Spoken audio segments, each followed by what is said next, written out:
నామానికి మహిమకరమైనటువంటి సాధనాలుగా మార్చబడ్డారు. మరణ పంచుల వరకు ఎన్నో దినాలు ఎన్నోసార్లు వెళ్ళి ఆ ప్రాంతాల నుండి తండ్రి మహిమగల సాధనాలుగాను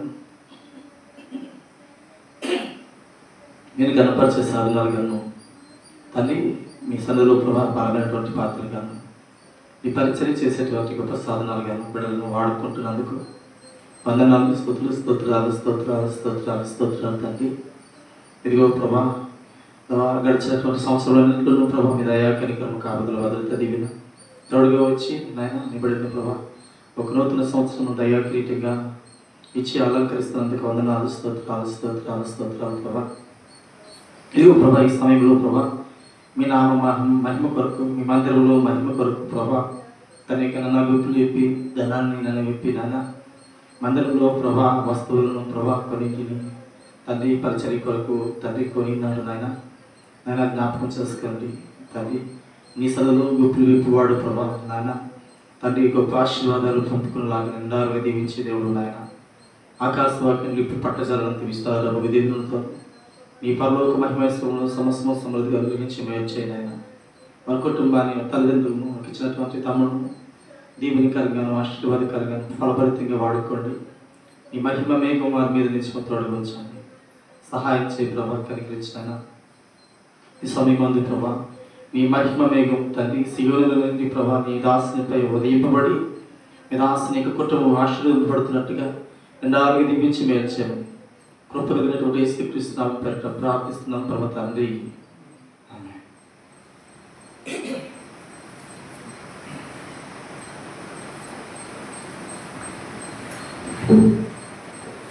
దేవుని నామానికి మహిమ కలుగును గాక. హల్లెలూయా. మంచిది. గడిచినటువంటి దినాలన్నింటిలోనూ దేవుని యొక్క కృప మన మీద ఉంచబడి ఈ దినాలు మనం సజీవులుగా ఉన్నాం. దేవుడే దానికి కారణభూతుడు. సమయమందును అసమయమందును అన్ని వేళలను దేవుని యొక్క మహాకాపుదల ఉండడాన్ని బట్టి మనం ఇలా జీవన శైలి చేస్తున్నాం. మంచిది. గడిచినటువంటి దినాల్లో ఆత్మీయ జీవితంలో లోతైనటువంటి అనుభవానికి నడిపింపబడాలి అని చెప్తూ దేవుని మనం వాక్యం చేత బలపరచబడ్డాం. లోతైనటువంటి అనుభవంలోకి వెళ్తున్నప్పుడు కొన్ని సందర్భాల్లో సాతానుడు చాలా తంత్రుడు కనుక వాడు చాలా ప్రమాదకారి కనుక వాడు ఏదైనా మన మీద ప్లాన్లు వేస్తుంటాడు. అందులోనూ ప్రాముఖ్యమైనటువంటి ప్లాన్ ఏంటంటే నువ్వు పాపివి నీవు పాపం చేస్తావు కనుక నీ ప్రార్థన దేవుడు అంగీకరించడు. నువ్వు పాపివి కనుక నువ్వు పరిశుద్ధుడిగా ఎన్నటికీ మార్చబడలేవు అన్నటువంటి నింద అనేది మన మీద సాధారణంగా వేసేటువంటి వాడు. హల్లెలూయా. మనుషులు జన్మపాపి కర్మపాపి. ఈ పాపంను తీసివేయలేరు, ఎవరు తీయలేరు, ఎందుకంటే నీది ఘోరమైనటువంటి పాపం అని చెప్పి సాతానుడు మనల్ని నిందిస్తుంటాడు. మన మనస్సాక్షితో వాడు ఏం చెప్తాడంటే మాట్లాడుతుంటాడు. నువ్వు నీ ప్రార్థన ద్వారా నీ పాపం పరిహరించబడదు, నువ్వు మహాపాపి, ఘోరాతి పాపి, క్షమించలేనటువంటి పాపం చేస్తావు అన్నట్టుగా మాట్లాడుతుంటాడు. హల్లెలూయా. రోమిలకు రాసినటువంటి పత్రికలో ఒకసారి చూసినట్లయితే అక్కడ ఆదాము కొరకు రాయబడి ఉంటుంది. 5వ అధ్యాయం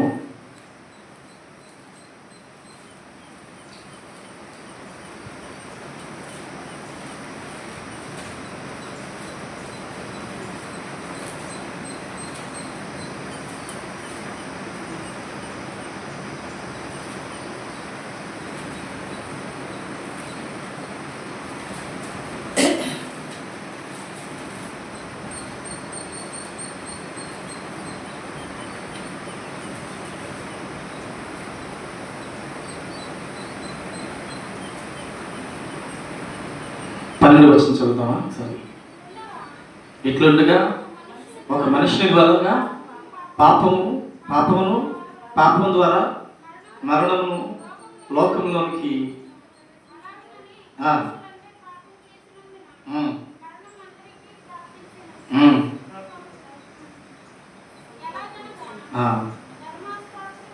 ఎలయనగా ధర్మశాస్త్రము వచ్చిన కనుక పాపము లోకంలో ఉండెను, కానీ ధర్మశాస్త్రం లేనప్పుడు పాపము ఆరోపింపబడదు ఆయనను ఆదాము చేసిన అతిక్రమమును పోలి పాపము చేయని వారి మీద కూడా ఆదాము మొదలుకొని మోషే వరకు మరణమేలును. ఆదాము రాబోవానికి గుర్తయిండును. అయితే అపరాధము కలిగినట్టు కృపావరము కలగలేదు. ఎట్లనగా ఒకని అపరాధం వలన అనేకులు చనిపోయిన యెడల మరి ఎక్కువగా దేవుని కృపయు యేసుక్రీస్తును ఒక మనిషిని కృపచేతనైన దానమును అనేకులను విస్తరించును. మరియు పాపము చేసిన ఒకని వలన శిక్షా విధి కలిగినట్టు ఆ దానము కలగలేదు. ఏలయనగా తీర్పు ఒక అపరాధం మూలముగా వచ్చినదై శిక్షావిధికి కారణమైను. కృపావరమైతే అనేక అపరాధములను మూలముగా వచ్చినదై మనుషులు నీతిమంతులుగా తీర్చబడుటకు కారణమైను. మరణము ఒకరి అపరాధ మూలమున వచ్చినదై ఒకరి ద్వారానే ఏలిన యెడల కృపాబాహుల్యమును నీతి దానమును పొందువారు జీవము గల వారై మరి నిత్యముగా యేసుక్రీస్తుని ఒకరి ద్వారానే ఏలిదురు. దేవునికి స్తోత్రం కలుగును గాక. హల్లెలూయా. మనుషుడు పాపిగా మారడానికి గల కారణం మొట్టమొదట మన పితరుడైనటువంటి ఆదామాబులు చేసినటువంటి తప్పిదం వలన పాపము లోకంలోనికి మనుషుల్లోనికి సంప్రాప్తించింది, అందరికీ సంప్రాప్తించింది. ఆయన వలన పాపం చేయలేనటువంటి మన మీద కూడా మరణం వచ్చింది. హల్లెలూయా. పాపానికి జీతం మరణం. ఆ మరణము అందరికీ సంప్రాప్తమైంది. ఇప్పుడు మొదటి ఆదామైనటువంటి ఆ ఆదాము వలన ఏమొచ్చిందంటే లోకంలోనికి పాపం వచ్చింది. పాపం వలన మరణం వచ్చింది. రెండవ ఆదామైనటువంటి యేసుక్రీస్తు ప్రభువు వలన ఏమొచ్చిందంటే మనుషులు నీతిమంతుడిగా చేయబడ్డాడు. నీతిమంతుడిగా ఉన్నటువంటి మనుషుడు జీవములోనికి నడిపించబడ్డాడు. హల్లెలూయా. కాబట్టి పాపమునకు మన మీద అధికారం లేకుండా దేవుడు తన మహాకృప చేత మనల్ని ప్రేమించి మన కొరకు విమోచన ధనంగా తన యొక్క రక్తాన్ని చెందించి మన మీద ఉన్నటువంటి ఆ భారాన్ని, పాప భారాన్ని తీసివేసి మనల్ని విమోచించినాడు. హల్లెలూయా. ఇది సంతోషించదగింది, ఆనందించదగింది, గొప్పది. మన మీద శాతానికి కానీ పాపానికి కానీ ఇటువంటి అధికారం లేకుండా మనల్ని విమోచించాడు. ఒక ఆదాము వలన పాపం వచ్చినట్లయితే రెండవ ఆదామైనటువంటి యేసుక్రీస్తు ప్రభువారి వల్ల మనకి జీవం వచ్చింది. పాపం వల్ల జీవితం మరణం వచ్చినట్లయితే ఈరోజు యేసుక్రీస్తు వరకు కృప ద్వారాగా రక్షించబడినటువంటి మనకు నిత్య జీవం మనకు సంప్రాప్తించింది. హల్లెలూయా.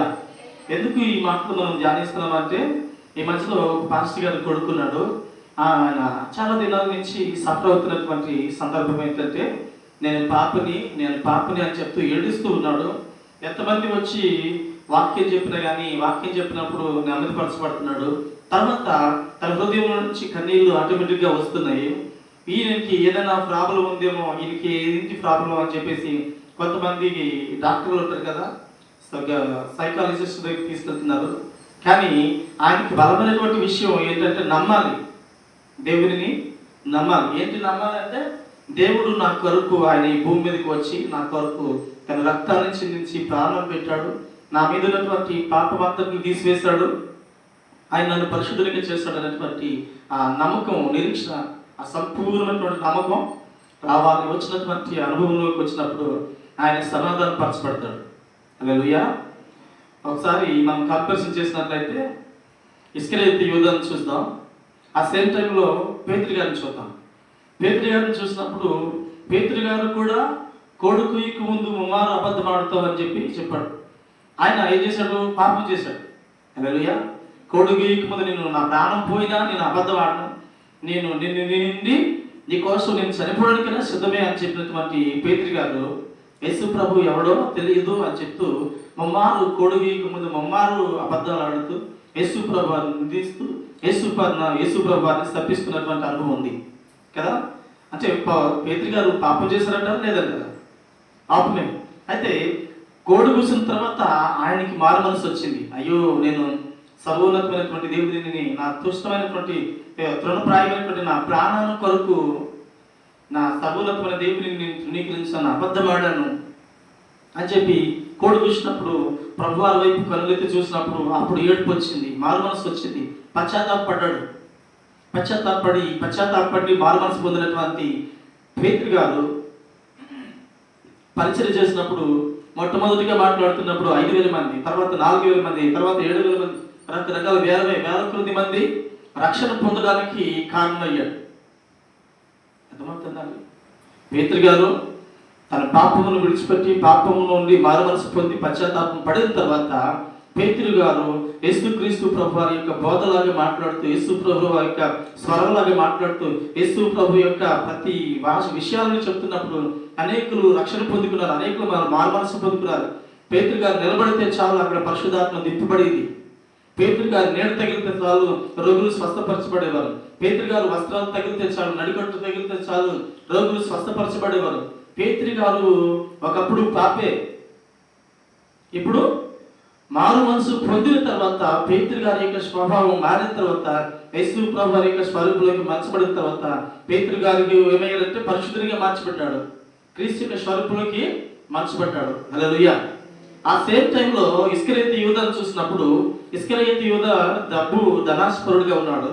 ఈ ధనాస్పరుడైనటువంటి ఆయన 30 వెండి నాణాలకు యేసు ప్రభు వారిని అమ్మేశాడు.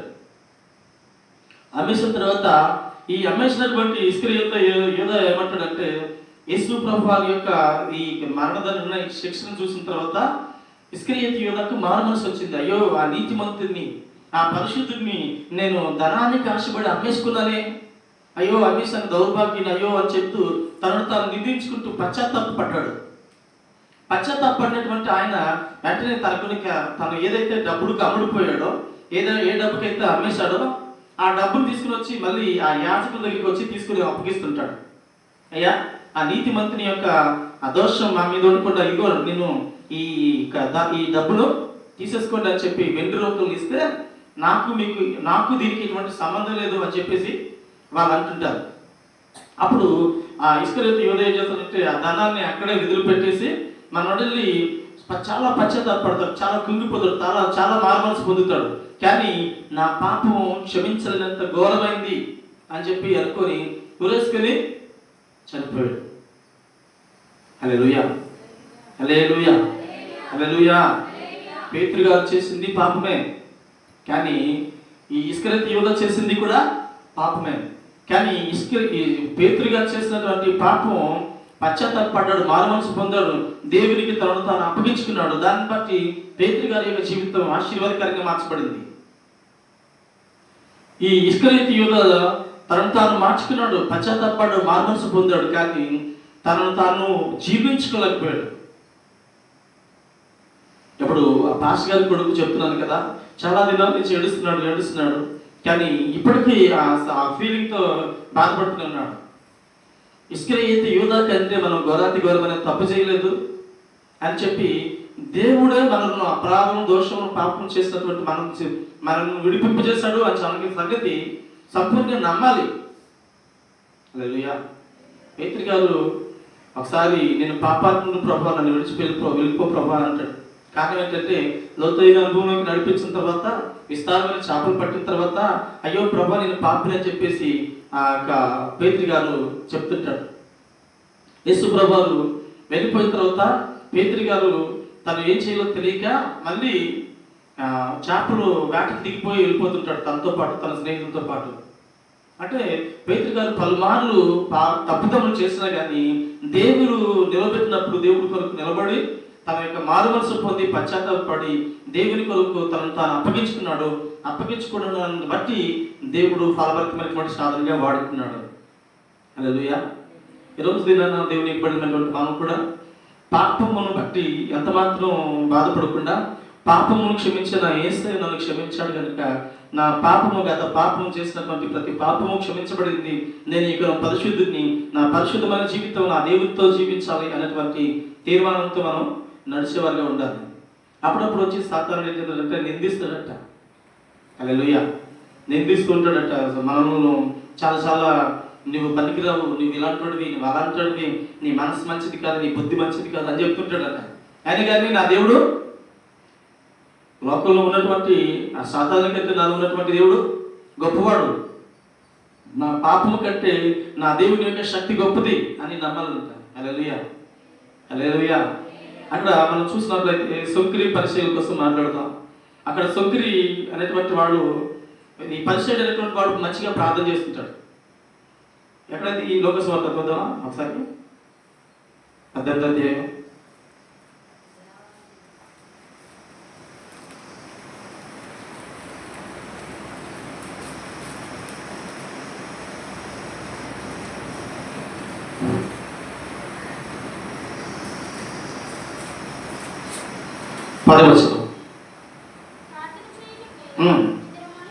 ఇద్దరు మనుషులు దేవాలయంలోకి వెళ్ళేది. వారిలో ఒకడు పరిచయుడు, ఒకడు శంకరి.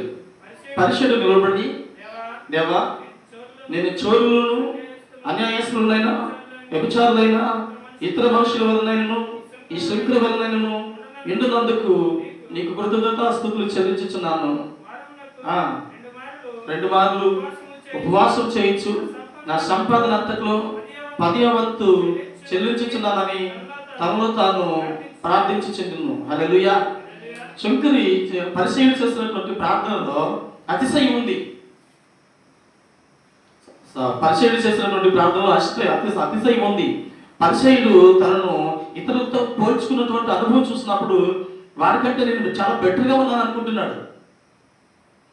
కానీ దేవుని మహాకృప మనల్ని ఈ విధంగా నిలబెట్టింది. హల్లెలూయా. ఇతరులను చూసి మనం అనుకుంటుంటాం వాళ్ళు దుర్మార్గులు, నీచులు, అసలు భక్తిహీనులు కనుక వాళ్ళు పడిపోయారు అని అనుకుంటుంటాం కొన్నిసార్లు. కానీ నువ్వు పడలేదు అని అతిశయించుతున్నావంటే ఈ అతిశయానికి కారణం ఎవరు? ఆయనే. హల్లెలూయా. దేవుడే ఆ అతిశయానికి కారణం. ఏమీ లేదు నా యందు అతిశయించుటకు, నా అతిశయం నీవే యేసయ్యా. ఏమీ లేదు నా యందు అతిశయించుటకు, నా అతిశయం నీవే యేసయ్యా. హల్లెలూయా. అంటే మనం దగ్గర అతిశయించడానికి ఏదైనా మంచిది ఏదైనా లేదు. ప్రతివాడును అరికాలు మొదలుకుని నడినీతి వరకు పాపం అనే వ్యాధి చేత మత్తబడిన వాడిగా ఉన్నాం మనం. ఈ పాపం అనే వ్యాధి ఎప్పుడు పరిహరించబడిందంటే క్రీస్తు యొక్క సమీపంలోనికి వచ్చినప్పుడు, యేసు ప్రభువు నమ్మినప్పుడు, విశ్వసించినప్పుడు అప్పుడు మనం పరిశుద్ధులుగా మార్చబడ్డాం. అప్పుడు నీతిమంతులుగా చేయబడ్డాం. అప్పుడు నిత్య జీవానికి పాత్రలుగా మారాం. ఇప్పుడు మనం వచ్చి అవతల వారిని నిందించకూడదు. హల్లెలూయా. నిందించే పని మంది కాదు, ఇతరులను ద్వేషించే పని మంది కాదు. అది ఎవరిది అంటే సాతానుది, అపవాది. ఇది ఎప్పుడు నిందిస్తూనే ఉంటాడు, వాడు ఎప్పుడు ద్వేషిస్తూనే ఉంటాడు, వాడు ఎప్పుడు శపిస్తూనే ఉంటాడు. ఇప్పుడు ఈ పరిచయులు చేస్తున్నటువంటి పని అదే. ప్రార్థన చేయడానికి ఏదో మనుషులు వెళ్తున్నారు. వెళ్ళినటువంటి వాళ్ళు పరిచయుడు ఒకడు ప్రార్థన చేస్తూ పరిచయుడు నిలబడి, దేవా, నేను చోరులను, అన్యాయస్తులను, వ్యభిచారులైన ఇతర మనుషుల వలనైనను ఈ శంకర వలనైనను. అంటే చోరులు ఉన్నారు, అన్యాయస్తులు ఉన్నారు, వ్యభిచారులు ఉన్నారు, ఇతర మనుషులు దొంగలు ఉన్నారు, వాళ్ళందరి వల్లే కాదు, అలాగే నాతో పాటు వచ్చినటువంటి ఈ శంకర కంటే నేను బెటర్గా ఉన్నాను అంటాడు. హల్లెలూయా. హల్లెలూయా. నీ ప్రార్థనను నా ప్రార్థన అతిశయంతో ప్రార్థన చేయకూడదు. పాపము క్షమించే దేవుని మీద కృతజ్ఞతతో ప్రార్థన చేయాలి, పశ్చాత్తాపంతో ప్రార్థన చేయాలి. నన్ను ఈ స్థితిలో ఉంచినందుకు దేవా నీకే వందనాలు, నీకే మహిమ, నీకే ప్రభావాలు అని చెప్తున్నట్టుగా దేవుని మీద ఆధారపడుతూ దేవుడిని ప్రార్థన చేయాలి. ఎందుకంటే మనం ఈ స్థితిలో ఉంచాడు. మనం ఇలాంటి అనుభవంలో నడవడానికి కారణం కూడా ఆయనే. మనతో పాటు నడిచిన వారు, మనతో పాటు జీవించిన వారు, మనతో పాటు పుట్టిన వారు, మనతో పాటు చదువుకున్న వాళ్ళు చాలా మంది అన్యంగా వ్యంగ్యంగా ఉన్నటువంటి అనుభవం చూస్తాం లోకంలో. కానీ వాళ్ళకంటే మనం బెటర్గా ఉన్నాము, వాళ్ళకంటే మనం ఉన్నతంగా ఉన్నాం, వాళ్ళకంటే క్యారెక్టర్ కలిగి ఉన్నాం, వాళ్ళకంటే నీతి కలిగి ఉన్నాం, పరిశుద్ధత కలిగి ఉన్నాం, వాళ్ళకంటే దేవుని కలిగి ఉన్నాం అన్న సంతోషం మన దగ్గర ఉండొచ్చు. కానీ ఆ సంతోషానికి మూల కారణమైన దేవుడిని మర్చిపోకూడదు. ఈ పరిచయుడు మర్చిపోయాడు.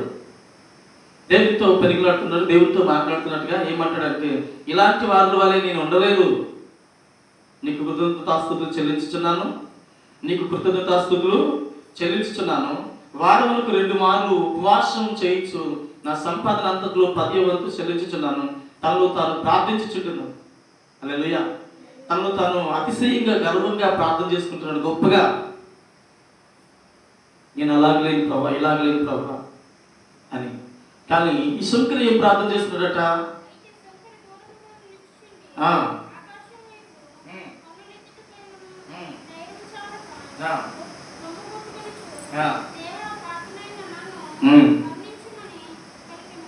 దేవునికి స్తోత్రములు గాక. శంకరి ఆకాశం వైపు కళ్ళెత్తి చూడడానికైనా అర్హుడు కాదని చెప్పి రొమ్ము కొట్టుకుంటూ ఏడుస్తూ కన్నీరు విడుస్తూ ప్రభా పాపిని నన్ను క్షమించమని చెప్పి ఏడుస్తున్నాడట. అవునా? దేవా పాపినైనా నన్ను కరుణించమని పలికిను. అతని కంటే ఇతడు నీతిమంతుడిగా తీర్చబడి తన ఇంటికి వెళ్ళినని మీతో నిశ్చయముగా చెప్పుచున్నాను నేను. హల్లెలూయా. పరిసయ్యుడు ప్రార్థన కంటే శంకరి ప్రార్థన విలువైంది. హల్లెలూయా. శంకరి ప్రార్థన ఎందుకు విలువైందంటే తన పాపాన్ని ఒప్పుకొని పశ్చాత్తాపడుతున్నాడు. ఈయన దగ్గరికి వచ్చేసరికి ఏం కనబడుతుంది? పరిసయ్యుడి దగ్గరికి వచ్చేసరికి అతిశయం కనబడుతుంది. ఈ అతిశయం చాలా ప్రమాదకరమైనది. హల్లెలూయా. మన దగ్గర ఏదైనా ఉందని చెప్పి దాన్ని బట్టి అతిశయించడానికి వీలు లేదు. ఈరోజు ఉన్నది రేపు ఊడిపోతుంది. హల్లెలూయా. ఈ లోకంలో ఉన్నటువంటి పదవిని కానీ, అధికారమైన కానీ, ఉద్యోగమైన కానీ, వ్యాపారమైన కానీ, డబ్బులైన కానీ, బంగారమైన కానీ, భూమి కానీ, ఈ యొక్క శరీరమైన కానీ, ఆరోగ్యమైన కానీ, ఒకటి ఎప్పుడు నిలిచిండదు ఏది అంటే, అక్షయమైనది ఏది అంటే దేవుని యొక్క సన్నిధి. హల్లెలూయా. అది దానితో నింపబడి ఉండాలి.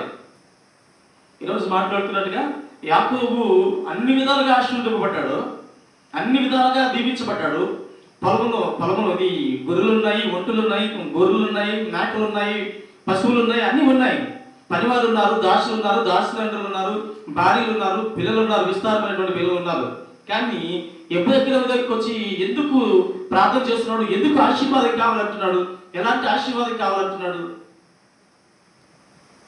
దేవా నువ్వు నాతో ఉంటే చాలు, నువ్వు నన్ను దీవిస్తే చాలు, నీ ఆశీర్వాదం నా మీద ఉంటే చాలు, నీ కనుదృష్టి నా మీద ఉంటే చాలు అని చెప్పి దేవుని మీద ఆధారపడి దేవునితో పెరుగులాడుతున్న అనుభవం. దేవుడు అంటాడు, ఒరే తెల్లారిపోతుందిరా వదిలేరా అని అంటుంటే నిన్ను వదిలిపెట్టను ప్రభా, నేను నిన్ను వదిలిపెట్టను, నువ్వు నన్ను ఆశీర్వదిస్తా కానీ నేను వదిలిపెట్టను ప్రభా అంటాడు. అంటే అన్నీ ఉన్నాయి కానీ ఇంకేం కావాలనుకున్నాడు? ఒక ప్రత్యేకమైనది కావాలనుకున్నాడు. నీ సన్నిధి నాతో ఉంటే చాలు, నీ ప్రభావం నాతో ఉంటే చాలు, నీ మహిమమేమి నాతో ఉంటే చాలు, నీ సన్నిధిలో నేను దయా కనికరము నాతో ఉంటే చాలు, నీ కృప నాతో ఉంటే చాలు అని కోరుకున్నాడు. విస్తారమైనటువంటి ఆస్తి ఉంది, ఎందుకు అడుగుతావురా? విస్తారమైనటువంటి సంపదలు ఉన్నాయి, ఎందుకు అడుగుతున్నావురా? బంగారం ఉంది, వజ్రాలు ఉన్నాయి, అన్ని వెలగల రాళ్ళు ఉన్నాయి, ఎందుకు అడుగుతున్నావు? ఇవన్నీ కాదు ప్రభా, ఇవన్నీ నాకు కాదు ప్రభా, ఇవన్నీ లెక్కలేని ప్రభా, ఇవన్నీ కాదు ప్రభా. నేను వట్టి చేతితోనే వచ్చాను, ఒక చేతికరతోనే నేను నా తండ్రి ఇంటి నుండి ఈ ప్రదేశానికి వచ్చాను. కానీ నువ్వు నన్ను ఎంతగా ఆశీర్వదించింది నువ్వే. హల్లెలూయా. మరి ఆశీర్వదించేశాను కదా, ఇవన్నీ కూడా మరి ఉన్నప్పుడు నువ్వు ఎందుకు మళ్ళీ నన్ను అడుగుతున్నావంటే ఇది కాదు ప్రభా నిజమైన ఆశీర్వాదం. ఇంకోటి ఉంది అని చెప్తూ దేవుడిని పెరుగులాడుతున్నప్పుడు దేవుడు విసిగిపోయి తొట్టి మీద కొట్టాడంట. హల్లెలూయా. తొట్టిన్నర మీద కొట్టాడంట, తొట్టి వసలిపోయిందంట. యాకోబు యొక్క తొట్టిన్నర వసలిపోయిన తర్వాత వృద్ధాప్యంలో కూడా తొట్టి కుట్టుకుంటూ నడిచేవాడట. హల్లెలూయా. అందుకని ఇశ్రాయేలు ప్రజలు ఏదైనా బలి అర్పణ తింటున్నప్పుడు తొట్టి మీద ఉన్నటువంటి నరాలను ఆ తొట్టిని తినేవారు కాదంట. ఇప్పటికి కూడా దేవుడు దాన్ని కొట్టాడు, ప్రతిష్ఠితమైంది. ఇప్పుడు యాకోబు అలా పెరుగులాడడానికి గల కారణం ఏంటంటే ఈ లోక సమైనటువంటి ఆశీర్వాదం మాత్రమే కాదు ప్రభా, నీ సన్నిధి నాతో ఉండాలి, నీ ప్రభావం నాతో ఉండాలి, నీ ప్రసన్నత నాతో ఉండాలి, నీ కృప నాకు తోడుగా ఉండాలి అని చెప్తూ అది కోరుకున్నాడు. హల్లెలూయా. అతని బట్టి దేవుడు అది కూడా ఇచ్చేశాడు. అన్నను మోసం చేసినటువంటి, తండ్రిని మోసం చేసినటువంటి యాకోబుకి శత్రువులు ఎదురవ్వాలి, కానీ అక్కడ శత్రువు కాస్త తమ్ముడిని చూసి బోరుని ఏడ్చుకుంటూ కౌగులించుకుని ఏడుస్తున్నటువంటి అనుభవం మార్చేశాడు దేవుడు. హల్లెలూయా.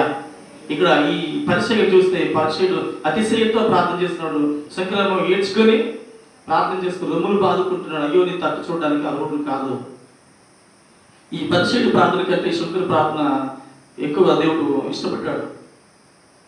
అంటే తన పాపమును ఒప్పుకున్నట్లో దేవుడు ఈయనను చూసినప్పుడు సంతోషించాడు. నేను నీ తట్టు చూడడానికి అర్హులను కాదు. అయ్యో ప్రభా, నేను ఆకాశం వైపు కనులెత్తడానికైనా నేను అర్హులను కాదు అని చెప్తూ, దేవా పాపినైనా నన్ను కరుణించమని పలికాను. నీ కరుణ, నీ కృప మాత్రమే నన్ను బాగు చేయగలదని చెప్పి పలికినప్పుడు పరిచయ ప్రార్థన కంటే సొంత ప్రార్థన దేవుడు ఇష్టపడతాడు.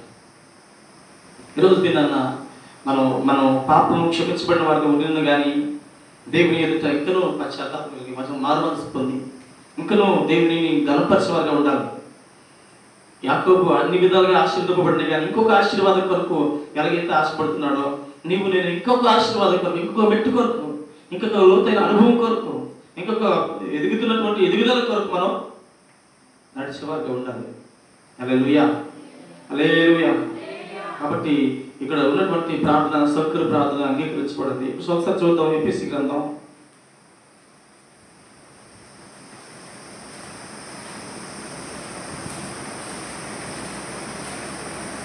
4వ అధ్యాయం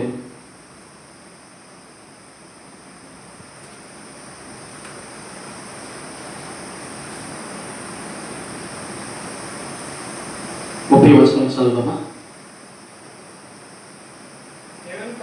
దేవుని పరిశుద్ధాత్మను దుఃఖపరచండి, విమోచన దినం వరకు ఆయన యందు మీరు ముద్రింపబడి ఉన్నారు. సమస్తమైన ద్వేషము, క్రోధము, అల్లరి, దూషణ, సకలమైన దుష్టత్వమును మీరు విసర్జించి దయగలిగి కరుణాహృదయులై క్రీస్తునందు దేవుడు మిమ్మల్ని క్షమించిన ప్రకారము మీరును ఒకరిని ఒకరు క్షమించిడి. హల్లెలూయా. అంటే పురాతన కాలం పాత మనిషి బ్రతుకుండే కన్నా పాత మనిషిని విడిచిపెట్టేసేసి దేవుడు మిమ్మల్ని క్షమించినట్టుగా ఏం చేయాలంటే మనం ఒకరినొకరు క్షమించాలి. హల్లెలూయా. క్షమించేటువంటి పదం గొప్పది. క్షమించుట పరమార్థమని ఎంచిన, ప్రేమే శ్రేష్టంబని బోధించిన. ఎవరు బోధించారు? యేసుప్రభువు బోధించారు. క్షమించడమే పరమార్థం. నేను మనం క్షమించబడుతున్నాం, ఇతరులను క్షమించలేకపోతున్నాం. అపరాధం దోషము క్షమించాలని చెప్తున్నట్టుగా నేను ఇతరులను క్షమించినట్లుగా నా అపరాధం దోషము క్షమించి అంటున్నా. నువ్వు ఇతరులను ఎప్పుడైతే క్షమిస్తావో అప్పుడు నువ్వు క్షమించబడతావు. నువ్వు క్షమించబడినటువంటి నువ్వు ఇతరులను క్షమించే గుణం కలిగి ఉండాలి. హల్లెలూయా.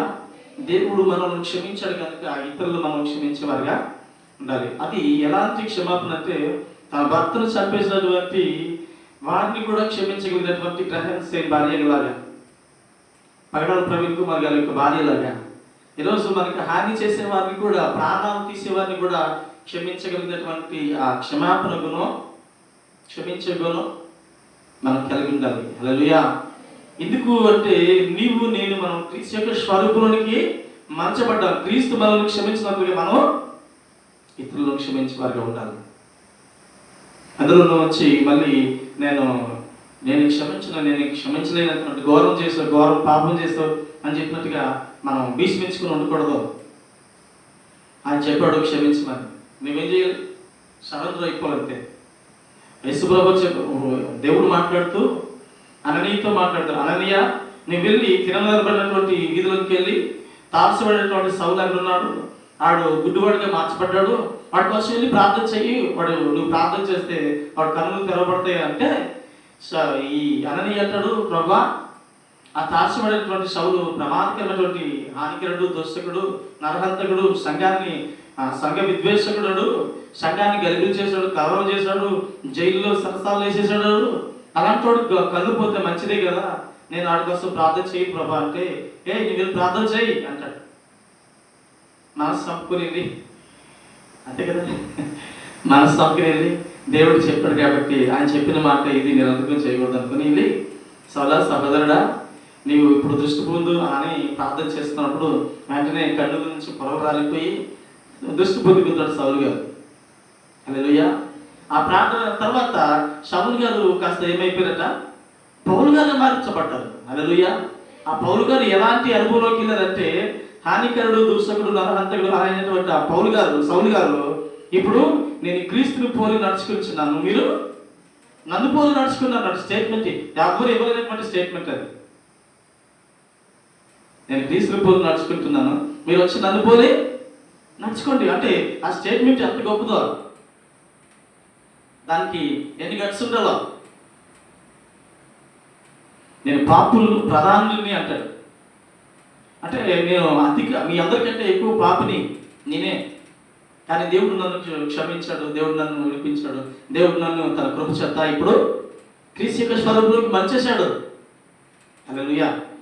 ఒకవేళ సౌలు గారు కనుక అదే మనసులో ఉండిపోయాడు అనుకోండి, మన పాస్ గారు అబ్బాయి ఉండిపోయినట్టుగా ఒకవేళ అలా అదే మనసులో ఉండిపోయాడు అనుకోండి, ఎప్పటికీ సౌలు కాస్త పౌలుగా మారేవాడు కాదు. పేతురు గారు ఎప్పటికీ పేతురు గారు మహిమ కలిగినటువంటి పేతురు గారుగా మారేవాడు కాదు. హల్లెలూయా. ఇక్కడ మనం చూడవలసిందంతా ఒకటి, పాపము మన మీద అధికారం ఎంత మాత్రం లేదు. పాపాన్ని జయించినటువంటి అనుభవం దేవుడు మనకు అనుగ్రహించినాడు. పాపానికి మన మీద అధికారం లేదు. యేసుక్రీస్తు ప్రభువారి వలన మనకి ఏం జయించే అనుభవం వచ్చింది. యేసుక్రీస్తు ప్రభువారి వలన నిత్యజీవం వచ్చింది. మరణం అనేది, పాపం అనేది ఒకరి ద్వారా వచ్చింది, ఆదాము వలన. రెండవ ఆదామైనటువంటి యేసుక్రీస్తు ప్రభువారి వలన కృప ద్వారాగా మనకు రక్షణ వచ్చింది. రక్షణ నిత్యజీవంలోనికి నడిపించబడ్డాం. మళ్ళీ గడిచినటువంటి దినాల్లో చేసినటువంటి పాపం బట్టి సాతానుడు నిందిస్తుంటాడట అప్పుడప్పుడు. కానీ నిందించడానికి లేకుండా మనం ఏం చేయాలంటే కలిగినటువంటి ఆ స్థితిని బట్టి మనం ఇతరులను క్షమించేటువంటి అనుభవంలోకి నడిపించబడాలి. చదవండి లోకసువార్త 15వ అధ్యాయం. అక్కడ ఏం కనబడతాడంటే తప్పిపోయిన కుమారుడు కనబడతాడు. అంటే చిన్న కుమారుడు, పెద్ద కుమారుడు కనబడతాడు. హల్లెలూయా. 15వ అధ్యాయం. అక్కడ చిన్న కుమారుడు గొప్పవాడా, పెద్ద కుమారుడు గొప్పవాడా అంటే పెద్ద కుమారుడే గొప్పవాడని మనం గడిచినటువంటి దినాల్లో మనం చాలాసార్లు అనుకుంటున్నాం కాదవా? ఇప్పుడు షిఫ్ట్ అయితే మనం. హల్లెలూయా. నేను కూడా పెద్ద కుమారుడే గొప్పవాడు అనుకున్నాను, మీరు కూడా అనుకుంటారు అంతే కదా. పెద్ద కుమారుడు చాలా శ్రేష్టంగా ఉన్నాడు, తండ్రి మాట విన్నాడు, తండ్రితో శ్రమ పడ్డాడు, తండ్రితో వ్యవసాయం చేశాడు, తండ్రితో పాటు అన్ని కష్ట సుఖాలు తండ్రితో ఉన్నాడు. ఆడ అడగడం తప్పలేదు, న్యాయమే అనుకున్నాం. కానీ దేవుని యొక్క జడ్జిమెంట్ వేరు. నశించడానికి, వెనక్కి రక్షించడానికి ఆయన ప్రేమిస్తుంటే, ఆయన ప్రేమిస్తున్నప్పుడు నువ్వు కూడా ప్రేమించాలి. ఎందుకు ప్రేమించకూడదు? నువ్వు ఆయన్ని తప్పుపడ్డానికి నేను మనకు సరిపో. దేని విషయంలో తప్పు చేశాడంటే తన తమ్ముడిని తన తండ్రి గనపరుస్తున్నప్పుడు ఆ ఘనతను తట్టుకోలేకపోతున్నావు. నువ్వు ఉన్నావా? అర్థమవుతుందా బాబు? నీకు అర్థమవుతుందా? ఇది విన్నావా? ఈ మెసేజ్ వినలేదు కదా? మరి ఎక్కే చేయలేం. అక్కడ చదువుతున్నటువంటి సందర్భంలో పెద్ద కుమారుడు ఉన్నాడు కదా, పెద్ద కుమారుడు తండ్రితో ఉంటాడు. కానీ ఆ పెద్ద కుమారుడు అన్ని విషయాలను బాగానే ఉంటాడు, కానీ చివరికి తప్పిపోతాడు. ఈ చిన్న కుమారుడు అన్ని విషయాలను చెడిపోతాడు, కానీ చివరికి వచ్చేసరికి నీవే నా దిక్కు, నీవే నా ఆధారం అని చెప్పి సాగులు పడిపోయి తండ్రి వద్దకు వచ్చి క్షమాపణ కోరుకుంటాడు. క్షమించబడ్డాడు. ఇప్పుడు క్షమించబడిన తర్వాత వేలుకు ఉంగరం పెట్టాడు, ప్రశస్తమైన వస్త్రాలు వేశాడు, చెప్పులు తొడిగించాడు, కిరీటాన్ని అలంకరించాడు, తన కోసం విందు చేశాడు చిన్న కుమారుడు కోసం. కానీ పెద్ద కుమారుడు ఇదంతా చూసి అసూయతో రగిలిపోయాడు. నా కోసం ఒకరోజు నా కోడిన కోసావా, ఒక గొర్రెపోతని కోసావా, ఏదైనా కొంచెం ఏదైనా ఘనంగా ఏదైనా చేసావా, నా పుట్టినరోజైనా చేసావా అని చెప్తున్నట్టుగా తండ్రి మీద అసూయతో రగిలిపోయాడు. తండ్రి మీద అలుగుతున్నాడు. నాయన, ఆ విందు జరుగుతున్నటువంటి ఆ విందులోనికి నువ్వు ఎందుకు రావట్లేదు అంటే నేను రాను అంటాడు. ఎందుకంటే ఆ విందుకి నాకు ఎటువంటి సంబంధం లేదు అంటాడు. కానీ నా తండ్రి విందులో, నా తండ్రి సంతోషంలో, అన్ని విషయాల్లో నువ్వు ఉన్నటువంటి నీవు తండ్రి విషయంలో, తండ్రి సంతోషంలో ఎందుకు పాల్గొలేదు? నువ్వు అక్కడ నిందింపబడుతున్న నింద ఆరోపణ జరుగుతుంది. అప్పుడు ఈ పెద్ద కుమారుడు అన్ని విషయాల్లో ఉన్నాడు, కానీ చివరికి పడిపోయినట్టుగా కనపడతాం. చిన్న కుమారుడు అన్ని విషయాల్లో తప్పిపోయాడు, కానీ మారు మనసు వచ్చింది. మారు మనసు వచ్చిన తర్వాత దేవుని కొరకు, తండ్రి కొరకు నిలబడ్డాడు. తండ్రి, ఇది నీవు ఇచ్చినటువంటి ప్రాణం, ఇది నీ కొరకు జీవిస్తాను అన్నట్టుగా నిలబడ్డాడు. హల్లెలూయా. అర్థమవుతున్నాను. ఒకప్పుడు ఒక స్థితిలో ఒకలాంటి స్థితి ఉండేది, ఇప్పుడు నీ కొరకు జీవిస్తాను. మనం అపరాధం చేతను, పాపం చేతను చచ్చిన వారిగా ఉన్నటువంటి మనం క్రీస్తు యేసు నందు జీవంలోకి నడిపించబడిన తర్వాత ఇప్పుడు మన పాత స్వభావం చచ్చిపోయింది. ఇప్పుడు యేసు ప్రభుతో ముడిపట్టబడి ఉంది. ఇప్పుడు ఆయన కొరకు జీవించాలి మనం. హల్లెలూయా. నివేదన చేసినట్లయితే, నివేదన పాపం చేసినట్లయితే ఆ పాపానికి మూల్యం చెల్లించేశాడు దేవుడు. ఆ పాపమును నుండి విడిపించాడు, నేను విమోచించాడు దేవుడు. ఇప్పుడు నీ కొరకు నీవు కాదు, నువ్వు ఆయన వ్యక్తివి, ఆయన సొత్తువి. సొత్తైన ప్రజలను, రాజులైన యాజక సమూహంగాను దేవుడు మనల్ని ఎన్నుకున్నాడు, పెట్టుకున్నాడు, ప్రతిష్ఠించాడు మనల్ని. మనకు చీకట్లో ఉంటివి ఇప్పుడు ఆశ్చర్యకరమైనటువంటి వెలుగులోనికి రాబడ్డావు, పిలువబడ్డావు. పిలిచిన వారి గుణాతిశయాలను ప్రచురం చేయడానికి. అంటే ఏ దేవుడైతే మనల్ని పిలిచాడో, ఏ ప్రభు అయితే మనల్ని రక్షించాడో, ఏ ప్రభు అయితే మనం పాపం చేత అపరాధం చేత ఉన్నటువంటి మనల్ని రక్షించాడో, రక్షించబడినటువంటి మనం ఆయనకి గుణాతిశయాలను ప్రచురం చేయాలి. ఏ గుణాతిశయాలు? దేవుని యొక్క గుణగణాలను ప్రచురం చేయాలి. హల్లెలూయా. జీవించేది ఇక నేను కాదు, జీవించేది నాలో జీవించేది ఆయనే. హల్లెలూయా. అర్థమవుతుందండి? ఇప్పుడు మనలో జీవించేది ప్రభువారే జీవించాలి, ప్రభువారే ఉండాలి. ఇప్పుడు నాలో కనబడింది ఎవరు కనబడాలంటే ఈ అసూయపరుడు, లేదా స్వార్థపరుడు, లేదా మత్స్యకారు, వ్యభిచారుడు, దొంగోడు, లేదా పనికిమాలుడు కాదు. ఇప్పుడు నాలో కనబడుతున్నవాడు దేవుని యొక్క స్వరూపమే. ఇది ఇందులో నుంచి అదే జీవం కలిగినటువంటి మాటలే రావాలి. ఎవరిని అందరితో నేను నిలిచింటానో, నా అయితే ఎవరు నిలిచింటాడో మన యొక్క కడుపులో నుంచి జీవజలం నదులు ఓటలుగా పారుతాయి. ఎవడు నా మాట వింటాడో వాని అందు నేను కలిసి భోజనం చేస్తాం. ప్రకటన గ్రంథంలో ఉంటుంది. అంటే తండ్రితో ఉన్నటువంటి బంధంతో ఉన్నప్పుడు మనము మన శరీరానికి ఏమాత్రము బానిసలు కాదు. శరీరానుసారమైనటువంటి మనస్సు దేవునికి విరోధమైంది. ఇప్పుడు ఆత్మానుసారమైనటువంటి వ్యక్తులుగా మార్చబడ్డాం. హల్లెలూయా, హల్లెలూయా, హల్లెలూయా. ఇప్పుడు చిన్న కుమారుడు విషయంలోకి వచ్చినప్పుడు, పెద్ద కుమారుడు విషయంలోకి వచ్చినప్పుడు, చిన్న కుమారుడు తన పాపాన్ని ఒప్పుకున్నప్పుడు చిన్న కుమారుడు పెద్ద కుమారుడు కంటే ఎక్కువ అంగీకరింపబడ్డాడు. తన పాపాన్ని, తన అతిక్రమాన్ని, తన దోషాన్ని ఒప్పుకున్నప్పుడు, నా తండ్రి నీ ఇంత కూలివారినైనగా ఉండినా నాకు కడుపు నిండా భోజనం దొరుకుతుంది అని చెప్పి వస్తున్నప్పుడు తండ్రి అంత ఆమె దూరం తండ్రిని చూసి షాగిలిపడి నమస్కారం చేస్తుంటే తండ్రి వచ్చి, నా కుమారుడా నీ స్థానం ఇది కాదు ఇది అని చెప్పి అతుకొని ఏడుస్తాడు. హల్లెలూయా. అంటే చిన్న కుమారుడు నేను కాదు, నీ ఇంట్లో నేను కుమారుడు అనిపించుకోవడానికి యోగ్యుని కాదు, నీ వైపు చూడడానికి యోగ్యుని కాదు, నీ సన్నిధిలో నివాసం చేయడానికి యోగ్యుని కాదు, నీతో కూర్చోడానికి యోగ్యుని కాదు అని తనను తాను తగ్గించేసుకున్నాడు దీనుడిగా. అవును, అలా తగ్గించుకోవడం బట్టే శంకరి ప్రార్థన అంగీకరింపబడింది. అలా తగ్గించుకున్నాడు కాబట్టి చిన్న కుమారుడు ఇప్పుడు గొప్పగా అంగీకరింపబడ్డాడు. తగ్గించుకోలేనటువంటి అసూయపరుడిగా ఉన్నాడు కాబట్టి పరిసయ్యుడు ప్రార్థన అంగీకరింపబడలేదు.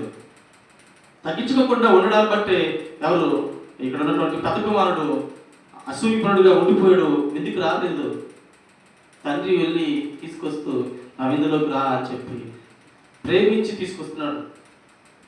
నిజానికి ఆ క్వాలిటీ మంచిది కాదు.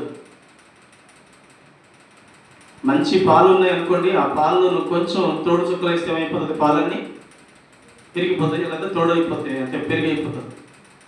అన్ని విషయాలు బాగానే ఉంది, ఒక గుణం మాత్రం బాగలేదు, అవన్నీ కూడా నిర్వీర్యమైపోతాయి. అన్ని సబ్జెక్టులు పాస్ అయ్యో, ఒక సబ్జెక్టు మాత్రం ఫెయిల్ అయ్యేవంటే అవన్నీ కూడా ఫెయిల్ అయ్యాయి. 10 ఆజ్ఞలు 9 ఆజ్ఞలు బాగానే అనుసరిస్తున్నావు, 10వ ఆజ్ఞ అనుసరించలేదంటే 10 ఆజ్ఞలు ఫెయిల్ అయిపోయామని అర్థం. ఎందుకంటే లింక్ ఉంటుంది, చైన్ ప్రతిదానికి. అన్ని అవయవాలు పనిచేస్తున్నాయి, ఒక అవయవం పనిచేయలేదంటే అవితనం వచ్చిందని అర్థం. హల్లెలూయా. ఇక్కడ ఉన్నా అక్కడికి వెళ్ళిపోయాడు. చూద్దాం, మొదటి కొరింథీ రాసిన పత్రిక చూద్దాం ఒకసారి.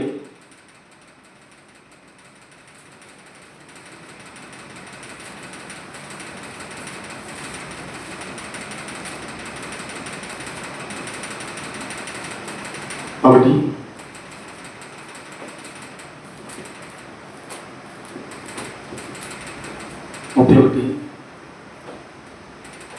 అతిశయించేవాడు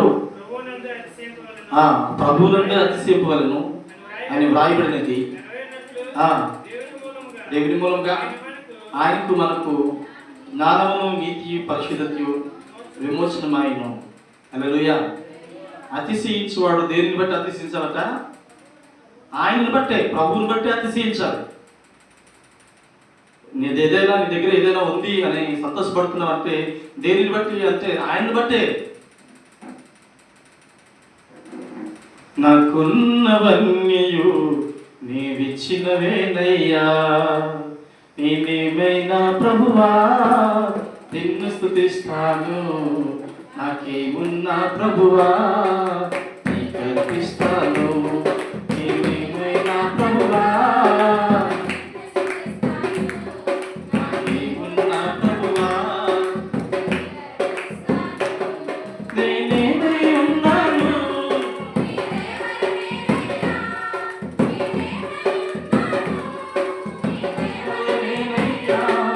నాకున్నవన్నీయు నీవిచ్చినవేనయ్యా, నాకున్నవన్నీయు నీవిచ్చినవేనయ్యా, నేనేమైనా ప్రభువా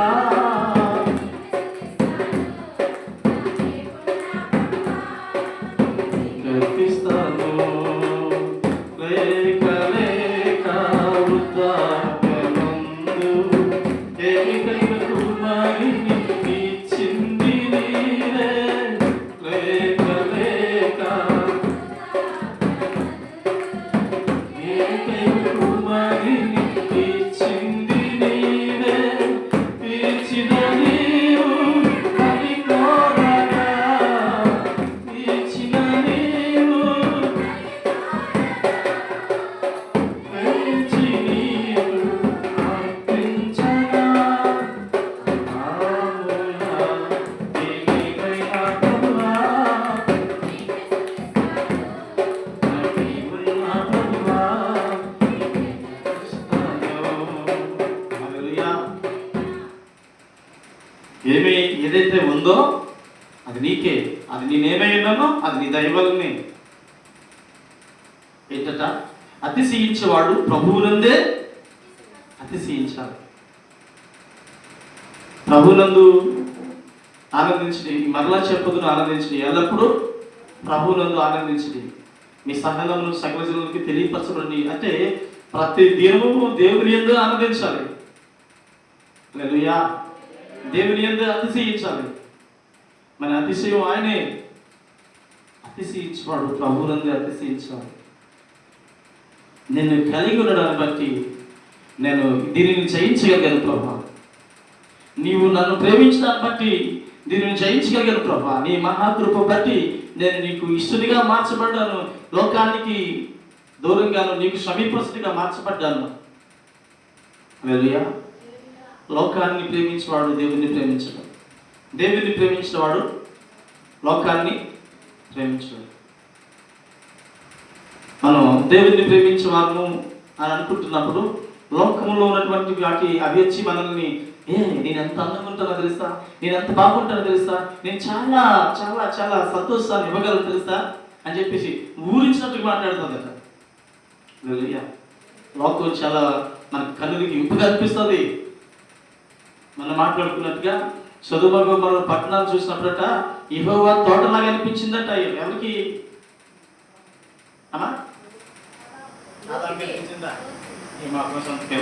లోతుకి అనిపించింది. హల్లెలూయా. లోతు ఆ ఏదోం తోటను చూసి ఏదోం తోట కాదని ఏదోం తోటలాగా అనిపించింది కాబట్టి ఆ ఏదోం తోటను చూసి ఆత్మీయుడైనటువంటి అబ్రహాముని విడిచిపెట్టేశాడు. తగినటువంటి అబ్రహాముని వదిలేసుకున్నాడు. మట్టిని నమ్ముకుని మాణిక్యాన్ని వదులుకున్నాడు. అక్కడ కనబడడానికి సుందరంగా ఉంది, కానీ అక్కడ పాపం విస్తరించింది. ఆ పాపం విస్తరించినటువంటి స్థలాలను ప్రేమించి ఏం చేస్తాడంటే మనోడు అమూల్యమైనటువంటి అబ్రహామును దేవుని యొక్క సన్నిధితో, దేవుని ఆత్మతో, దేవుని యందు భయభక్తులు కలిగినటువంటి భక్తిపరమైనటువంటి అబ్రహామును వదిలేసేసి ఆ లోకం వైపు పరిగెత్తాడు. ఏమయ్యాడు? చివరికి ఆ యొక్క ఉగ్రత, భయంకరమైనటువంటి ఉగ్రతకి సొదొమ గొమొర్రా పట్టణాలు కాల్చబడ్డాయి. తర్వాత సరైనటువంటి చరిత్ర అనేది కరెక్ట్గా మంచి లోతు కోసం మంచిగా రాలేకపోయింది. హల్లెలూయా. మంచి సరైన సాక్ష్యం రాకపోయింది అక్కడ నుంచి. ఇలాంటి కార్యం జరగడానికి గల కారణం ఏంటంటే లోకాన్ని ప్రేమించాడు, స్నేహించాడు, ఇష్టపడ్డాడు. అందంగా ఉంటుంది, అదే అందంగా ఉంటుంది. మనకు కలిగినటువంటి దీనికంటే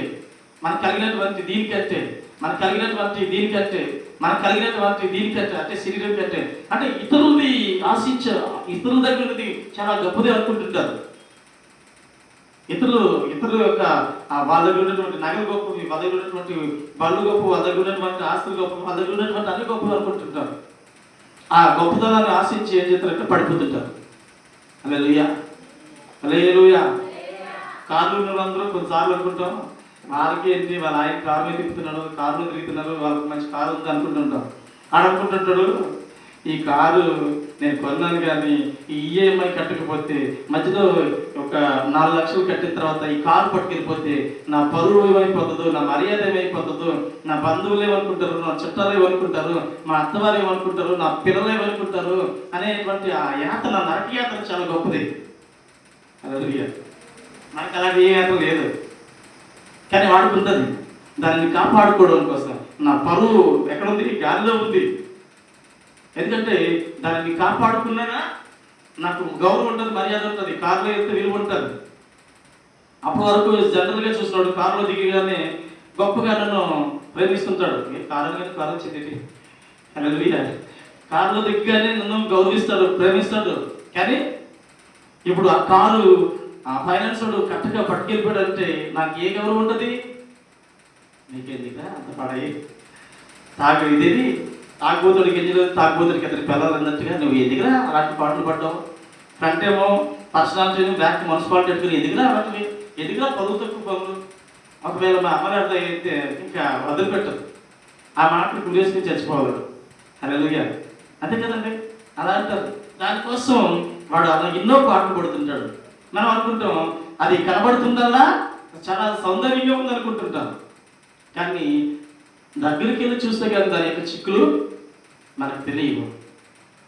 వాళ్ళ దగ్గర అంత గొప్పగా ఉంది, ఎంత గొప్పగా ఉంది అనుకుంటుంటున్నాం, కానీ వాడి బాధలు వాడు ఎన్ని తిప్పలు పడుతున్నాడు, ఎన్ని బాధలు పడుతున్నాడు మనకి తెలియదు. అందుకే లోకం కూడా చాలా అందంగా కనబడుతున్నది. లోకంలో ఉన్నటువంటి భయంకరమైనటువంటి ఉగ్రత ఉన్నదన్న సంగతి మనకు సంపూర్ణంగా ఎరగము. హల్లెలూయా. లోతు కనుక తెలుసుంటే ఆ సొదొమ గొమొర్రా పట్టణం వైపు వెళ్తాడా? అడగలదా? నేను పాడైపోతాను, నా భార్య పతనం అయిపోతుంది, ఉప్పు స్తంభం అయిపోతుంది, నా పిల్లలు భ్రష్టులు అయిపోతారు, నాకు నీతో ఉండడమే మేలు. అబ్రామా, నీతో ఎదకు మూల ఉంటారు. వాళ్ళు నా పశువులు కాపరు, నీ పశువులు కాపరు ఎక్కడి నుంచి వచ్చారు, వాళ్ళ పనులు, వాళ్ళ మాటలు మనం పట్టించుకోవద్దు. నువ్వు నాతో ఉండాలి, నీతో ఉండాలి, నువ్వు నేను కలిసి ఉంటేనే దేవుడు మనల్ని ఆశీర్వదిస్తాడు అని చెప్పి కనుక అనుకుంటాడు.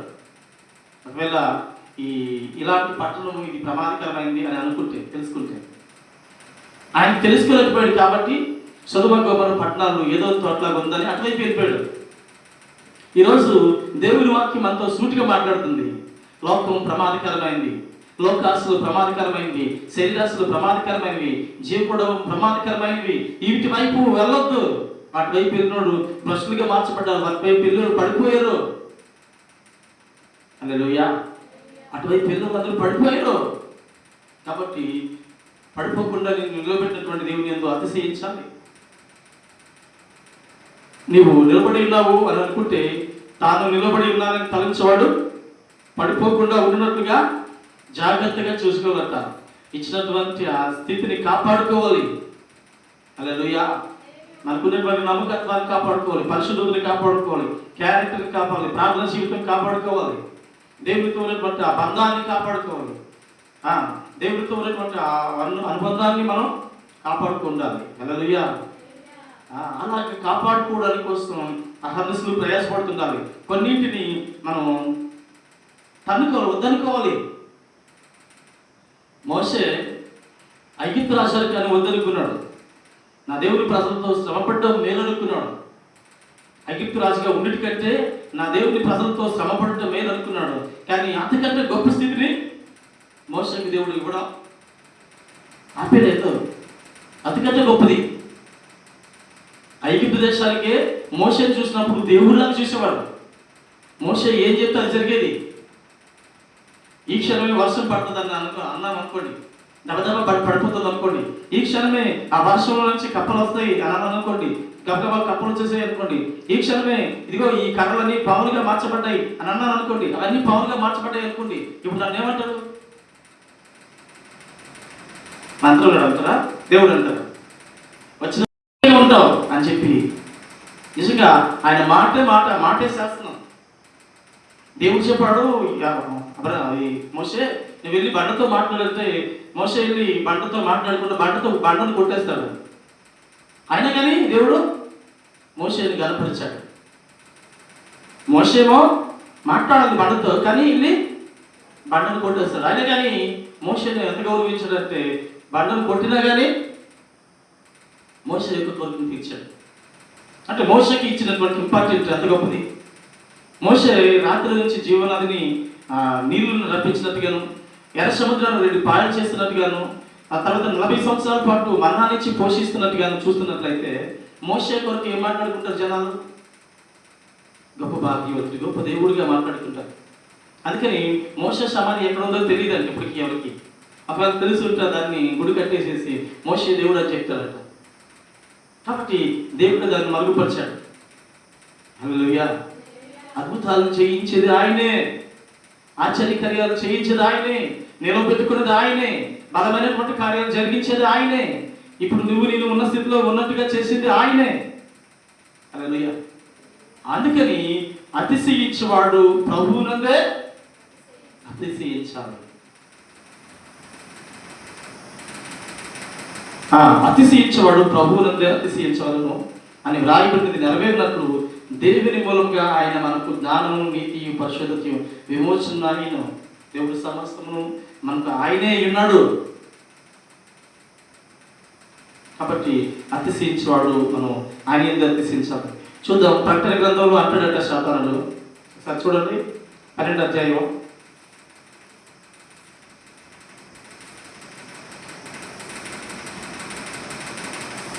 శాతానుడు ఏమంటాడంటే,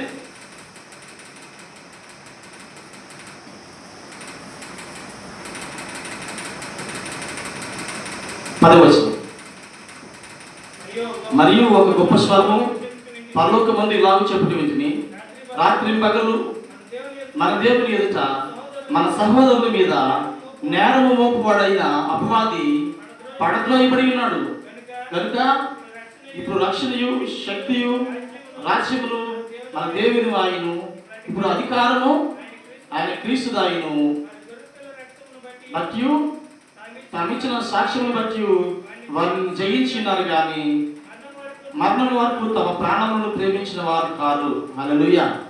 అంటే ఒక గొప్ప స్వరము పరలోకమందు ఇలాగ చెప్పిన వీటిని, రాత్రి పగలు మన మీద, మన ఎదుట మన సహోదరుల మీద.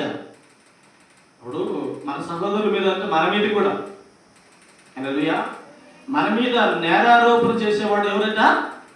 అపవాది, సాతానుడు. ప్రభా, వాడిని ఎలా ఒప్పుకుంటావు? వాడి ప్రార్థన ఎలా అంగీకరిస్తావు? వాడు దుర్మార్గుడు, వాడు నీచుడు, వాడు అసహ్యుడు, నీకు హేయమైన వాడు కదా అని చెప్పి సాతానుడు దేవుడు ఇవ్వబోతుంటే ఆపుతుంటాడట, నేరారోపణ చేస్తుంటాడట. కానీ దేవుని యొక్క మహాకృప చేత మనం జయించబడి దేవుడు మన కొరకు విజ్ఞాపనగా, యేసుక్రీస్తు ప్రభువు మన కొరకు విజ్ఞాపనకర్తగా ఉండి ఇప్పటికీ విజ్ఞాపన చేస్తూనే ఉన్నారు. హల్లెలూయా, హల్లెలూయా. కాబట్టి మనం అక్కడ ఉన్నటువంటి సందర్భం చూసినప్పుడు సాతానుడు మన మీద నేరారోపణ చేసినా కానీ మన పక్షంగా వాద్యమాడేవాడు, మన పక్షంగా వాదించేవాడు శక్తివంతుడైన దేవుడు. మన పక్షంగా మనకు మేలు చేసే దేవుడు, ప్రేమించే దేవుడు, మన పట్ల మేలు చేసే దేవుడు, కృప చూపించే దేవుడు. హల్లెలూయా. ఆయన కలిగి ఉన్నామని ధైర్యంతో, మన నిరీక్షణ కలిగి, విశ్వాసం కలిగి మన యాత్రలో కొనసాగుతూ ఏ పాప భీతి లేకుండా, ఏ పాప భయం లేకుండా, దేవుని బట్టి మనం భయపడకుండా దేవుని మీద ఆధారపడుతున్నటువంటి అనుభవంతో, దేవునితో సహవాసం చేసినటువంటి అనుభవంతో మన ఆత్మీయ జీవితాలు గడిపేటువంటి వారుగా నడిపించబడాలి. చూడండి ఇర్మియా గ్రంథం 50వ అధ్యాయంలో 34వ వచనంలో చూద్దాం. అక్కడ ఏమంటుందంటే మన విమోచకుడు బలవంతుడు.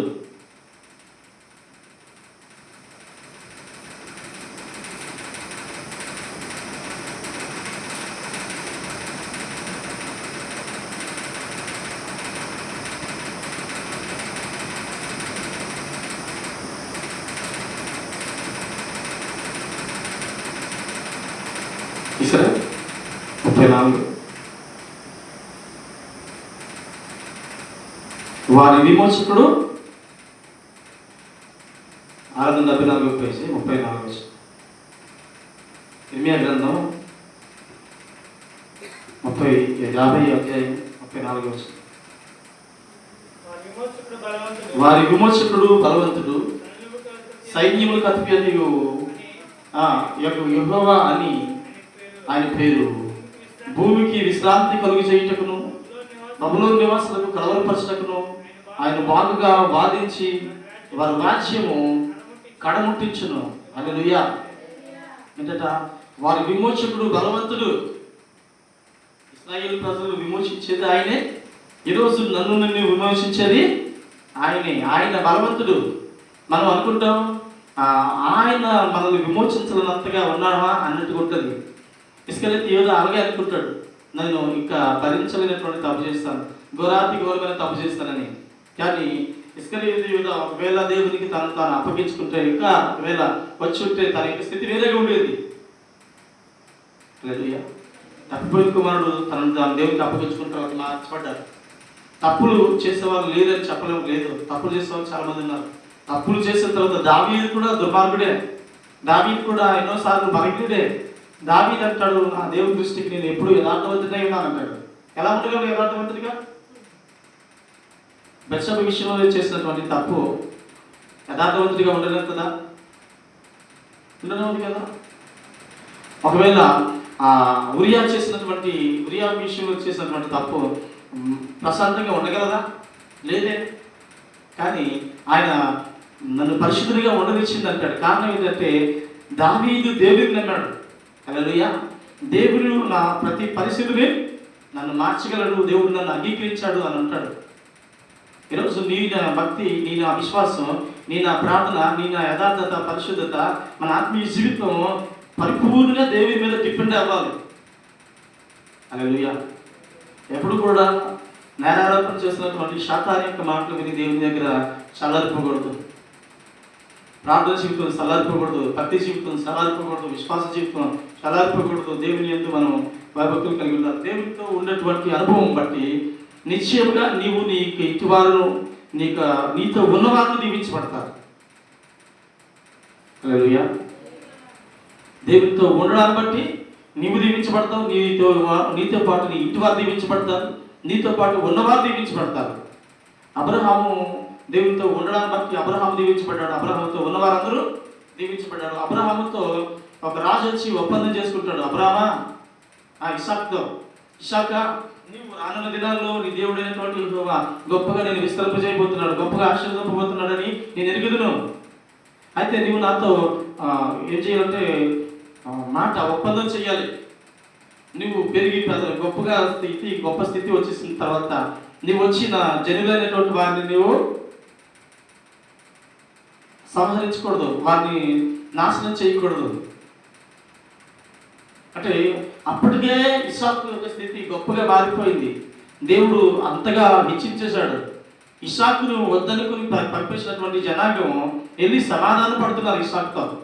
నీతో సమాధానం పడుతున్నావు, ఎందుకంటే నీ దేవుడు నేను బహుగా విస్తరింపబోతున్నాడు. నువ్వు విస్తరించినప్పుడు నా విషయంలో అన్యాయం జరగకూడదు. హల్లెలూయా. అంటే ఇస్సాకు రాబో దినాల్లో, అబ్రహాము రాబో దినాల్లో విస్తరింపబడుతున్నానికి గల కారణం ఏంటి అంటే దేవుడు వారితో ఉన్నాడు. దేవుడు వారితో ఉండడాన్ని బట్టి వారు ఆశీర్వదింపబడతారు, వారికి విస్తరింపబడతారు, వారు దీవించబడతారు. అందుకు అది ఎవరికి తెలిసిందంటే అన్యులకి తెలిసింది. హల్లెలూయా. ఈరోజు నేను మనం ఆశీర్వదింపబడడానికి, విస్తరింపబడడానికి, గొప్ప స్థితికి వెళ్ళడానికి గల కారణం ఒకటే, అది దేవుని యొక్క సన్నిధి మాత్రమే. హల్లెలూయా. దేవుని సన్నిధితో నింపబడి ఉంటే మనం విస్తరింపబడతాం, అభివృద్ధి పరచబడతాం, దీవించబడతాం, అనేకులకు ఆశీర్వాదకరంగా మార్చబడతాం, అనేకులు మనల్ని బట్టి ఆశీర్వదింపబడతారు. ఒక అబ్రహాము మాత్రమే ఆశీర్వదింపబడలేదు, అబ్రహాముతో ఉన్నటువంటి ఇషాకు కూడా, అబ్రహాముతో ఉన్నటువంటి లోతు కూడా ఆశీర్వదింపబడ్డాడు. ఇషాకు ఎలాగో కొడుకు ఆశీర్వదింపబడతాడు కానీ లోతు కూడా ఆశీర్వదింపబడ్డాడు. లోతు కూడా విస్తారమైనటువంటి పశువుల సంపదలు, విస్తారమైనటువంటి మందలు ఉన్నాయి. కానీ ఎప్పుడైతే ఈ స్థితి నుంచి జారిపోయాడో ఆ ఆశీర్వాదాలను పోగొట్టేసుకున్నాడు. ఆశీర్వాదం అంటే భౌతిక సంబంధమైనటువంటి ఆశీర్వాదాలు ఉన్నాయి, ఆత్మీయ సంబంధమైనటువంటి ఆశీర్వాదాలు పోగొట్టేసుకున్నాడు.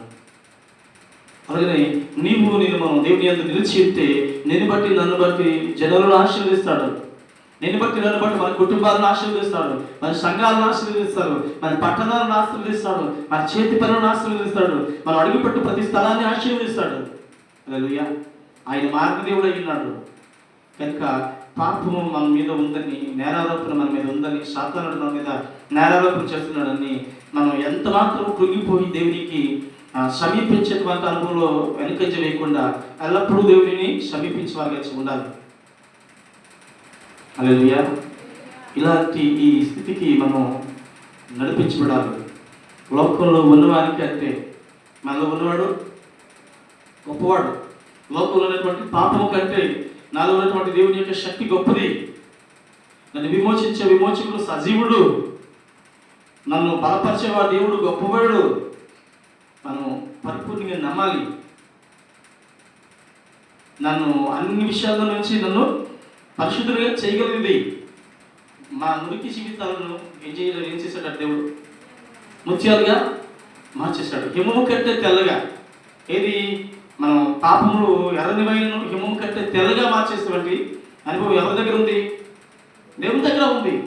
కాబట్టి మనల్ని హిమము కంటే తెల్లగా మార్చేటువంటి దేవుడు మనతో ఉన్నాడు. కనుక ఏ విషయంలో కూడా శాతాన్ని వేసేటువంటి నేరారోపణకి భయపడకూడదు.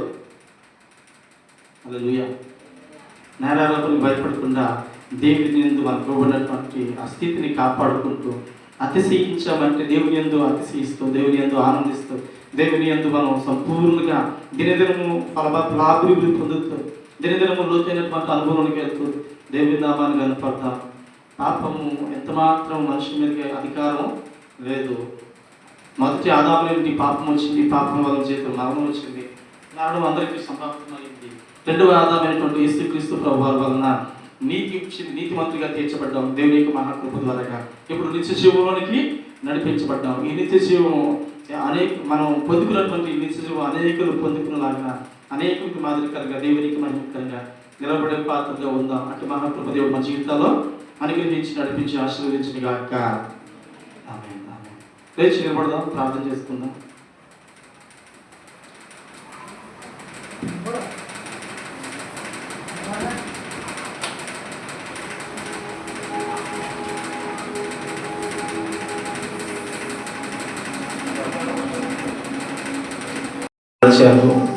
అనుకులాగా ప్రభా నీతో జీవించాము ఆయన, మేము పొందుకునేలాగిన ప్రభా అది శాతాన్ని మా మీద నేరారోపణ చేసినప్పుడు ప్రభా, అటువంటి నేరారోపణ ప్రభా నాయన మా ఎదుట నీ ఎదుట నిలవదని తండ్రి, మా పక్షంగా వాద్యమాడేవాడు నీవు ఉన్నావని ఆయన ధైర్యంతో విశ్వాసంతో ఆయన నడవటానికి చూపించని, మురికి వస్త్రాలతో మలిన వస్త్రాలతో ఉన్నటువంటి నాన్న ఎహెజ్కేలును ప్రభా నువ్వు చూస్తున్నావు, అగ్ని గురువులుగా ఉన్నాడని సెలవిస్తున్నావు ప్రభా. అవును ప్రభా, మా దృష్టికి మేము మురికి బాగా ఉంటున్నా కానీ మా మూర్తి మా మాటకి మా బ్రతుకి మేము ప్రభానా బట్టి వారిగా ఉండినప్పుడు ప్రభా తండ్రి మమ్మల్ని అగ్ని కొరువులుగా పరిశీలించి చూస్తున్న దేవుడు ఆయన అట్లాంటి హృదయంతో చూస్తున్న దేవుడు నాకు కొందనాలు తండ్రి. ఇదిగో ప్రభా మేము అల్పులమి, అయోగ్యులమి, మా దృష్టికి మేము అల్పులమి, నీ దృష్టికి కూడా అల్పులుగా ఉండినప్పుడు ప్రభా మమ్మల్ని గనులుగా చేసే దేవుడు నాయన, దీనులను పైకి లేవనెత్తి ప్రభా ఉన్నతమైనటువంటి అనుభవంలోకి నడిపించే దేవుడు ప్రభా. ఇదిగో ప్రభా ఈ సమయమందు ప్రభా తండ్రి మమ్మల్ని ప్రభా యోగ్యమైన వారుగా చేసుకుని, నికిష్లుగా చేసుకుని, అనేకులకు మాదిరికరంగా మీ నామానికి మహిమకరంగా భూమి మీద నీ ప్రతినిధులుగా కొనసాగుతున్నటువంటి ఉన్నతమైనటువంటి అనుభవానికి నడిపించండి. మా సంఘ సరిహద్దులు విశాలపరచండి, సంఘంలో ఉన్నటువంటి ప్రతి కుటుంబాలను దీవించండి. ఇదే నువ్వు ప్రార్థనకు రానటువంటి సహోదరులు దర్శించండి, మరొక తరుణాన్ని ఇవ్వండి నాయన. మా సహోదరి సౌజన్య అమ్మకున్నటువంటి ప్రతి విధమైనటువంటి బలహీనత, రుగ్మత, సమస్త వ్యాధిని యేసుక్రీస్తు నామం పేరున గద్దిస్తున్నాం. శక్తిని ప్రోక్షింప చేయండి ప్రభా. బలపరచడు ప్రభా. స్తోత్రాలు ప్రభా. ఏది విశ్వాసం ఉంచడానికి ప్రభా తండ్రి మేలు చేసే దేవుడు ప్రభా, కనికరించి ప్రభు చూపించండి. ఇదిగో ప్రభా ఈ సమయం అందు నన్ను నిబడినటువంటి వారు ప్రభా, నీ ఎందుకు ప్రయాస కలిగి నన్ను ఆ పనుల నుంచి విడిచిపెట్టి నీ సన్నిధిలో నీతో గడుపుతున్నటువంటి ఆ గొప్ప ఆశీర్వాదాలు పొందుకుని నిమిత్తం యాకోబులాగా నీ ఎదుట నిలబడినప్పుడు ప్రభా, వారి నిండు ఆయురారోగ్యంతో వర్ధలపు చేసి వారి చేతి పనులు ఆశీర్వాదకరంగా మర్చిపోయి వారు అడుగుపెడుతున్న ప్రతి స్థలాలు మీ ఆశీర్వాదం ఉంచండి.